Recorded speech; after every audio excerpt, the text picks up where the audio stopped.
channel. Thank you so much for stopping by. My name is Crystal and today we are going to go through my introduction to my no buy. So I have decided that in the midst of this whole pandemic, everything that's going on around the world, particularly in Melbourne, Victoria, which is where I currently reside. I am actually regional Victoria, but I still have some ramifications of the issues that are going on in Melbourne at the moment. I have decided that I'm going to go on a no buy. So I'm going to challenge myself to a 3-month no buy. So we do have 6 months left of the year. I'm going to challenge myself to 3 months of not purchasing anything unnecessary so that I can get ahead and really start to embrace the minimalist lifestyle and achieve financial freedom. So before we get into the video and discuss the parameters of my no buy, do not forget to subscribe to my channel before you leave and make sure you have that post notification bell on so you are aware of any of my future uploads. And also go and follow me over on Instagram. I will have my handles on the screen for you guys to go and check me out over there. And without further ado, let's just get straight into the video. I hope you guys like this blue color on me. I haven't worn this shirt in like literally forever.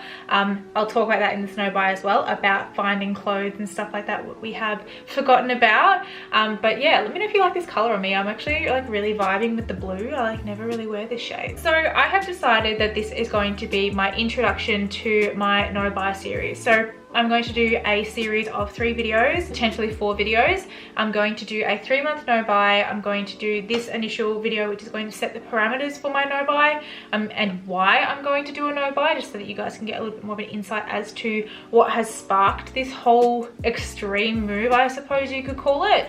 I'm going to do monthly check-ins with you guys and tell you how I feel, and then I'm going to do a final conclusion after my 3-month series has completed. So it will probably be, I think it's 4 videos in total. I don't know, we'll see what happens. But I have really started embracing what I already have. I can't tell if I had lipstick on my teeth that whole time, so if I did, I am so sorry. But I'm going through a phase at the moment where I've had a few scares in terms of thinking that I'm going to lose my current job. So I work in a HR department. I love my job. I love the company I work for. I'm so incredibly blessed to work for an organization that treats its employees as well as the one that I work for does. It's honestly one that I couldn't say enough amazing things about, and I have worked in consulting before, so I've had my finger in many pies in terms of being able to see the inside of an organization, and the one that I'm currently working for is probably one of the best in Australia right now, so I can 100% contest to that. But I've had a few scares in a sense that I thought that I was going to lose my job. Now, if I was to lose my job, like, I would be financially okay for a period of time because I have a substantial amount of savings to support me. But it's made me think to myself the differences between a need and a want, and the impacts of marketing on our everyday lives, and how exposed we are to marketing constantly. So that is what is actually driving our purchases. We are actually not driving our own purchases. We think that we're in control of our finances, and we think that we are making the final decision on everything, but really we're not. Social media is really a huge influence on that. I start to think about when I was a child, well, not necessarily a child, but when I was younger, the way that I would live my life back then versus now, and just how much of a difference having Instagram, Snapchat, TikTok, anything else really, other than what I had back then, which was literally MySpace. I'm pretty sure that's all I had back then was MySpace and MSN when I was a kid. I don't even think I had Snapchat until I finished high school. I don't think I even had Instagram until I was in my final year of high school. And I think I got Facebook when I was in year 10, which was 2010. So I actually went throughout my school years pretty much almost from beginning to end with very little social media influence. And back then, marketing wasn't a massive component of social media. So I will put my hand up right now and say that I am a sucker for good marketing. If a company puts something in front of me enough, be it activewear, makeup, crystals, tea, like anything, if they put stuff in front of me enough, I will become curious about it and I will look into it. And if they happen to have a sale on or a coupon code or something that I can use, I will almost every single time make that purchase. So I'm not financially like in trouble or anything like that. I'm actually quite financially stable. But coming back to what I was originally saying, with the issues of this pandemic and people losing their jobs and the uncertainty of the future has really hit me, and I've started to become quite angry at how consistent this marketing still is. And I get that businesses need to keep themselves afloat, and they do that through targeted approaches to people such as myself who will make purchases on their sites if it's in front of them enough. But I've just gotten to a point now where enough is enough. I don't want to be engaging in this anymore. I have actually shut off a whole bunch of my social media apps, excluding Instagram and obviously YouTube, because I'm still filming on YouTube. But I don't feel like I'm affected by the YouTube advertisement world as much as I am by the Instagram and the Facebook world. So let me know in the comments below if you feel the same way. I think Instagram is the biggest one for marketing influence on me. I can't stop myself. If I see something and it looks really good on someone, I just here's my money. Like, it's really bad. So I am not buying any makeup anymore for the rest of this year, or for the parameters of the next 3 months for my no buy. I'm not buying any activewear. I'm not going to actually be doing anything beyond what I need. So I was wanting to get more colors for my SNS nail collection and stuff like that. No, I don't need it. I'm not buying any footwear. I'm not buying any work attire. I'm not buying any personal attire. I'm not buying any swimwear or anything like that, because I don't need it. I actually don't know when I'll be returning to my office, so I don't need more work clothes. Just because we will eventually be returning to the office doesn't mean you need new stuff to make people feel like you've come a long way in this time that everyone's been experiencing. I actually haven't had my hair done. You can probably see the absolutely horrendous regrowth that's coming through. I haven't really purchased anything, to be honest. I think I went through a phase when I first went into lockdown where I was like, oh my god, I need to get some stuff. Like, I used to really enjoy buying things, so I did buy a couple of bits and bobs when I first started in this lockdown. But as time has gone on, I started to realize that I actually have so much stuff.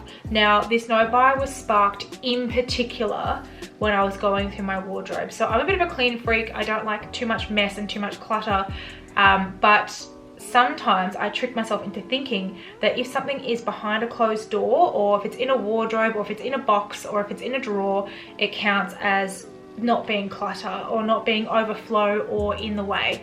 So I think for me, I was actually creating a game in my own head, and in a sense, now that I'm pulling stuff out of the drawers and I'm actually seeing it all and finding things at the back of the cupboard and stuff that I haven't seen in years that I totally forgot about, I'm starting to realize just how much stuff I've got. And then when I started going through it all and going, I don't want that, I don't want that, I don't need that anymore, that doesn't fit me anymore, that's not my style anymore, that's not to my liking, I actually realized just how much, if I put it all in plastic bags and all that sort of stuff and took it to either a donation place or to landfill, just how much I would be contributing to the landfill issue that we have around the world right now. Like, I'm not a huge super sustainable living person. Like, I don't do the whole solar electricity, solar hot water tank and all that sort of stuff. I don't personally really do that, but my family has engaged in that. But I think the difference that you can make is how much plastic, it's plastic, like literally just how much our purchases can contribute to landfill, and it doesn't break down. The world cannot actually get rid of its waste. That's the thing. If it's not recyclable, which some of the stuff is recyclable, which is really good, this isn't. Glass usually is recyclable. This is recyclable, which is really, really good. But a lot of stuff isn't, and therefore it literally goes into landfill and it sits there. And it takes such a long time for this stuff to break down and go back into the earth as it should have been initially, that we are actually killing our own environment. So when we say we want to live in nice places and we want to get in touch with nature and stuff like that, we're actually destroying that through our everyday living, which is just like mind-boggling. Like, think about the fact that when you are purchasing mass amounts of makeup and you don't use it over a period of time and go, oh, that's expired, I'm going to declutter that, I don't need that anymore, I'm going to throw that out of my collection, that is going to sit in landfill for an extreme, probably longer than you're alive, before it can break down and not just be sitting there seeping its toxins into the earth. We need to look after our environment if we actually want to live long, healthy lives. And I think that this particular pandemic has taught me that you actually don't get value in stuff that you buy, such as makeup and clothes and this and that. They're just things that you put on yourself to get you through the day. It's kind of like when you have to distinguish between needs and wants, sometimes a want is just having something that makes you feel rewarded for your hard work. And I get that, that's totally fine. But you've got to get to a point where how much is enough? And I think for me, this really affected me when I cleaned my wardrobes out and I had 3 bags full of clothes to donate to a particular op shop. It was St. Vincent's. They have one of them in Gippsland where I'm currently residing at the moment. And I had done a donation run to them the week before, but then I'd done another clean out and I had 3 more bags to contribute. And they wouldn't accept my donation because they said that they'd actually had so many donations from people in the region, and people from Melbourne had actually travelled, this was prior to the ban, they had travelled from Melbourne all the way out to Gippsland, which that's not a small drive, that's like an hour and a half to 2 hours depending on traffic, to donate their clothes. So people are not feeling comfortable throwing their clothes out into landfill, but it feels like you're throwing them out by giving them to an op shop or a place that can upcycle these particular things or sell them off, where it's a volunteer not-for-profit where that money goes into society for good. But when people can't do that, they're not comfortable to throw it in the bin, which is essentially what in their mind they're doing. So you just kind of freak out. I do not feel comfortable throwing textiles into the bin. I just don't feel comfortable at all because it's not recyclable. It eventually will decay. It will decay faster than plastic depending on what it's made of. But when I tried to get rid of them and then I was told that I couldn't, I was stuck with all these clothes and I was like, well, I'm never going to wear them. And they're just taking up space. And then that's when it really hit me that everything that I ever purchased in the next, I don't know, 10 years of my life, if I wasn't able to throw things out that I no longer wanted to make room for things that I do want, I'd be a hoarder. I'd have so much stuff, I'd be literally a hoarder. So I've just gotten to a point now where I don't want to be purchasing anything new. I want to actually get the value for what I've already got in my life. So for example, like I said at the beginning of this video, this shirt. I got this shirt in 2009, I'm pretty sure it was. I was in Queensland with my family when we got it. I think it was 2009 off the top of my head. It was either 2009 or 2008. It was one of those years because I was in year 9 at the time at school, and I loved this shirt. This was my favorite shirt ever. Elwood was like all the rage at the time, and I completely forgot about this shirt. It was at my parents' place. I have like 3 wardrobes. I have a wardrobe at my parents' place, a wardrobe at my fiance's family place, and then a wardrobe in the city where I live. So I've got stuff everywhere. It's actually a joke. So I've decided that I'm going to go through all of those wardrobes and consolidate into one, because when I do buy a house, I want everything in one place. I don't want to be living like a gypsy anymore. I want to be living in one spot. So I found this shirt and I thought I actually at one stage was going to donate it. But then I thought to myself, I actually love this shirt. The color's different, but I love how it covers my shoulders. Everything's covered. It's quite conservative. It's very much my style for now. It's a little bit like not office appropriate for a casual Friday, but for general weekend wear, I can totally wear this shirt and get away with it. So I feel like I'm giving it a second life. It has value. It's sustainable. This is just a much better way to live. So my no buy is literally going to be, I cannot purchase any tangible items. I'm allowed to purchase things like petrol for my car, because if I want to go for a drive on the weekends, to go for a hike out in nature, that is 100% fine. I'm allowed to purchase my food. I'm allowed to pay my bills for like my phone and so that I can do my stuff. I'm allowed to purchase like hygiene products, shampoo and conditioner, facial cleansing stuff, because I actually don't use high-end stuff anymore. I use pretty basic drugstore stuff now, which I will do a skincare video for you guys so that you guys can see just how much I spend on skincare, which is very minimal, and I get very similar, if not better results than when I was using high-end very expensive skincare, and I'm no longer buying makeup. That's off the table entirely unless it's sent to me in PR, which I'm not a big enough YouTuber to receive PR, and gosh, I don't know if I ever will be, to be perfectly honest. Like, I do this as a hobby, I do this for fun.